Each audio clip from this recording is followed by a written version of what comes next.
प्रत्येक व्यक्ति के जीवन में कोई ना कोई मालिक होना चाहिए। बहुत ध्यान से सुने, ये बात बहुत जरूरी बात कह रहे हैं। मैं स्वतंत्र हूं, ऐसा जो व्यक्ति मान चुका है, उस व्यक्ति का अधःपतन निश्चित है।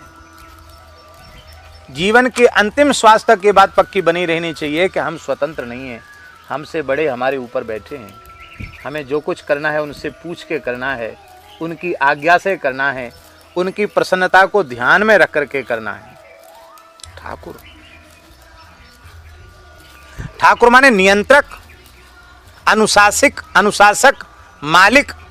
मालिक कोई नहीं। परम स्वतंत्र न सिर पर कोई, भावे मन ही करो तुम सोई। भगवान के लिए गुस्सा में कहा, लेकिन बात सच्ची है। जो परम स्वतंत्र होते वो जो उनके मन में अच्छा लगता है वो करते हैं, किसी की परवाह नहीं उनको। तो मेरा कोई ठाकुर नहीं।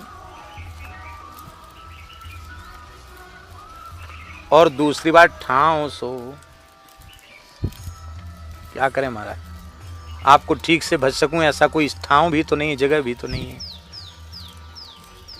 देखो, जो लोग सोचते हैं ना कि यहाँ तो बड़ा प्रपंच है, यहाँ भजन में बड़ी बाधा पड़ रही है, यहाँ ठीक नहीं है, यहाँ से वहाँ चले जाएंगे, वहाँ प्रपंच नहीं होगा। और भाई यहाँ कलयुग आ गया, वहाँ कलयुग नहीं है, वहाँ सतयुग है क्या है? वहाँ कलयुग नहीं है क्या? यहाँ से ज़्यादा प्रपंच वहाँ उपस्थित हो गया, तब क्या करोगे? यहाँ हमसे कोई साधन नहीं बन रहा है, गौ का, संतों का, गुरुजनों का दर्शन हो रहा है, कुछ न कुछ तो उनकी वाणी सुनने को मिल रही है कि नहीं? अरे हम कभी कुछ अनुचित, बहुत अधिक अनुचित करेंगे तो कोई टोकने वाला तो है। तो यहां से अलग जाने के बाद हम कुछ भी करेंगे, हमको कौन टोकने वाला है?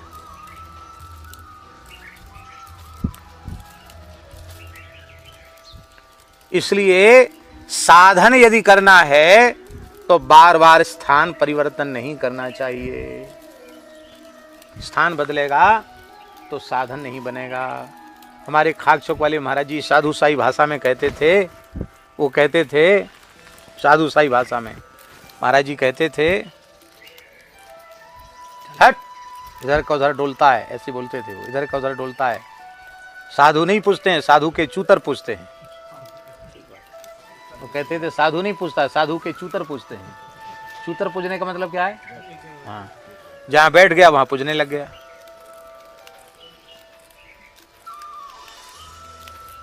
भटकते रहो तो जीवन भर भटकते रहो।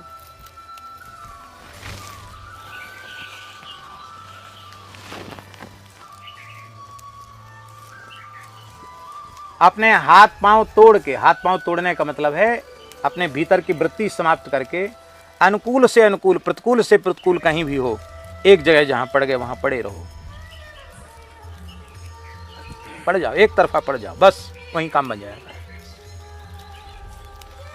लेकिन हम लोग बार बार ठाव का परिवर्तन कर देते हैं।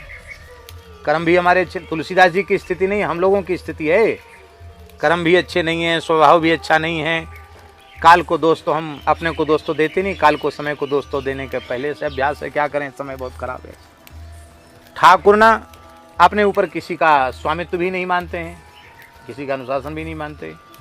और ठाव सो, ऐसा ठाव कहीं मिलेगा नहीं जहाँ रागत द्वेष ना हो, जहाँ कुछ न कुछ मन की प्रतिकूलता ना हो। सब जगह मन की प्रतिकूलता रही आवेगी।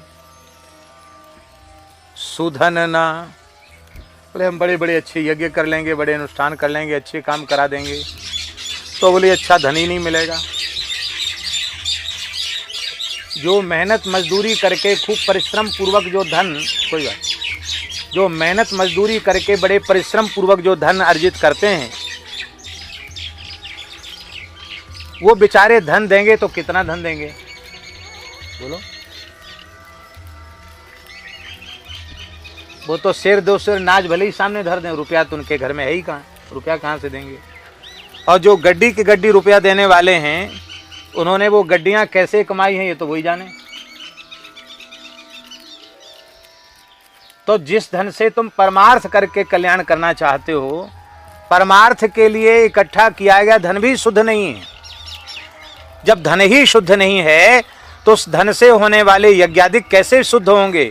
उस धन से होने वाले पवित्र कर्म कैसे पवित्र कर्म बनेंगे? धन का कितना विचार होता है। हमारे एक भरद्वाज जी हैं गिरिराज जी वाले, बहुत अच्छे सदगृहस्थ ब्राह्मण, ब्रजवासी ब्राह्मण हैं। तो हम समझते हैं कि 20-25 साल पुरानी बात होगी, 20 वर्ष पुरानी बात तो होगी कम से कम। उनको बगीचे में घूम रहे थे सवेरे सवेरे, 20 साल पहले की बात होगी कम से कम। 20,000 रुपये मिले उनको। कितने? ओ बढ़िया, कड़े कड़े 500 के एकदम, अभी रिजर्व बैंक से आए हुए, ऐसी गड्डी थी हमारा। 20,000 रुपया थे।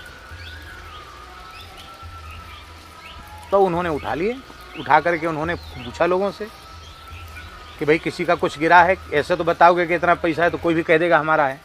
तो पूछा किसी का कुछ गिरा हो, कोई खो गया हो तो बताओ। किसी ने बताया नहीं। पता लगाने का प्रयास किया, टोला मोहल्ला में भी प्रयास किया, भाई किसी का कोई चीज़ खो गई? बोले किसी का कोई चीज़ नहीं खोई। उन्होंने सोचा ये पैसा गौशाला में दे दें। तो सूर्यश्याम गौशाला में आए। महाराज बाबा ठाकुरदास जी से जुड़े हुए थे, तो पूज्य बाबा ठाकुरदास जी महाराज को कहा कि महाराज ये गौ सेवा में। तो भरद्वाज जी ये कहाँ से लाए पैसे? उन्होंने कैसे सवेरे बगीचे में घूम रहे थे, वो मिल गए, ले आए। मिल गए तो तुम्हें उठाए क्यों? बोले हम का कोई उठा ले जाएगा, कोई चोर उचक्का ले जाएगा तो गंदी चीज़ खाएगा, पिएगा, उड़ा देगा, जुआ शराब में उड़ा देगा, इसलिए मैं उठा। बोले भाई पैसा किसी का और उड़ाने वाला कोई, तुम ठेकेदार क्यों बन गए? भाई जो धन तुम्हारा नहीं था उसको तुमने छुआ क्यों, उठाए क्यों उठाए तुमने? गौ सेवा तो इन्हीं पैसों से गौ सेवा होगी? अरे गौ सेवा का काम तो गोपाल जी कर रहे हैं, मनुष्य कर रहा है क्या? आपने अपने परिश्रम से कमाया हो तो आप दान करो। अब गिरे पड़े पैसा उठा के ला रहे हो, हम गौशाला में नहीं लेंगे। हमारी गौ माता उपवास कर लेंगी, तपस्या कर लेंगी, तो ये धन हम नहीं लेंगे। बाबा तो छूते नहीं थे। क्या संस्था के किसी व्यक्ति को बुला के दे देते। बाबा ने कहा प्रयास करो, खोजो उस व्यक्ति को, जरूर वो कितना कलप रहा होगा जिसके इतने पैसे चले गए। तो एक माता जी के पैसे गिरे थे, पर से उनके घर में बड़ा कलह मच रहा था। भरद्वाज जी बगीचा में घूमने गए तो माता जी ऐसे ऐसे देख रही थी।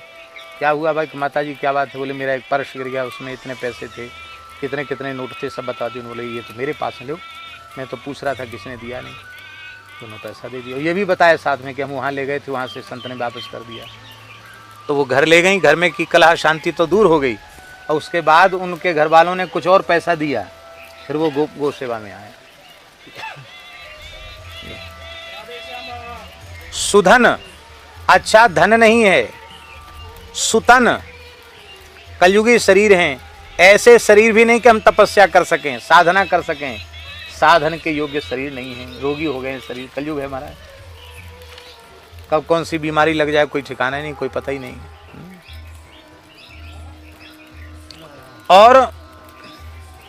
और दूसरी बात क्या है? मन उत्तम होगा तो साधन बनेगा। मन भी हमारा उत्तम नहीं है। सुमन सुआव सो, और महाराज मन भी नहीं है। और सुआव, आव माने आयु, सुंदर आयु भी हमारी नहीं है। कलयुग में तो जीवन बहुत कम है। लघु जीवन संवत पंचदशा। अब पंचदशा का 2 प्रकार का अर्थ किया है।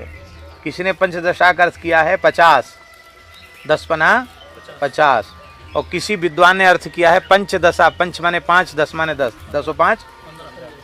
आगे कलिकाल जब भयंकर आएगा ना, तो जो 15 वर्ष जी जाएगा ना, उसको लोग कहेंगे अरे बड़े भाग्यशाली है ना, पूरी उम्र पाई। जैसे आजकल कोई 100 साल जी जाता है ना, लोग कहते भैया बड़ी उम्र पाई, 100 साल तक जी रहे हैं। हमारे बुढ़े बाबाएं कहाँ चले गए हैं? सो गए।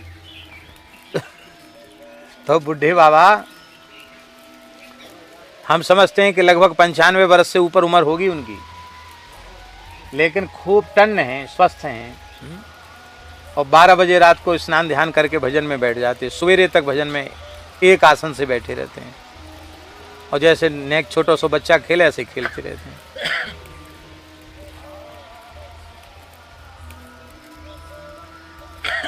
ठीक है, 1 पैसा की भी दवाई नहीं खाते हैं। हमारे यहाँ सुखराम दास बाबा हैं, बुढ़े ब्रजवासी संत हैं, 50-86 साल की उम्र है सुखराम दास बाबा की। दवाई का नाम नहीं जानते कि कोई दवाई खानी भी पड़ती है, कभी कोई दवाई नहीं खाते, न शुगर है न बीपी है, कुछ नहीं है। और रोज़ जमुना जी चले जाएं, और महीना में 4 परिक्रमा तो पक्की हैं, अमावस्या, पुणे और 2 एकादशी, और कार्तिक कार्तिक पूरे परिक्रमा करते हैं। अभी भी वृंदावन की परिक्रमा 1.5 घंटा में कर लेते हैं। सुतन है, अच्छा शरीर है, लेकिन कलयुग में सुतन भी नहीं है। पहले हजारों लाखों वर्ष की आयु होती थी, अब उतनी आयु कहाँ है, ऐसी आयु भी नहीं है। और स्थिति ऐसी है संसार की, बहुत विचित्र बात है। जांचो जल जाहि कहे अमिय पियाओ सो। हमने कहा सज्जन जी बड़ी प्यास लगी, हमको पानी दीजिए। तो आपने कहा कि पानी तो हम दे देंगे, पहले हमको अमृत पिलाइए। अरे भाई भले आदमी, हमारे पास अमृत पीने को धरा होता तो हम आपसे पानी ही क्यों मांगते। हम आपसे पानी मांग रहे हैं, आप हमसे अमृत मांग रहे हो। आप माने राम जी के अलावा आपके अतिरिक्त सबकी हालत यही है। वो देने के लिए तो तुच्छ पानी जैसा फल देने के लिए भी राजी नहीं है, और सेवा अमृत जैसी चाहते हैं, समर्पण अमृत के जैसा चाहते हैं। ऐसी स्थिति उनकी है। इसलिए कासों कहूँ काहू सो न बढ़त हियाव सो। मैं किससे कहूँ, मेरा हियाव, हियाव माने साहस। ये हियाव शब्द प्योर बुंदेली शब्द है, बुंदेलखंड की भाषा का शब्द है हियाव। हियाव माने साहस, हिम्मत। जैसे बुंदेली में बड़े बूढ़े कहते हैं, भैया अब हियाव नहीं रहो। हियाव माने हिम्मत, अब ताकत नहीं है। हियाव नहीं है माने अब हियाव नहीं है, ताकत नहीं है। तुलसीदास जी ने बिना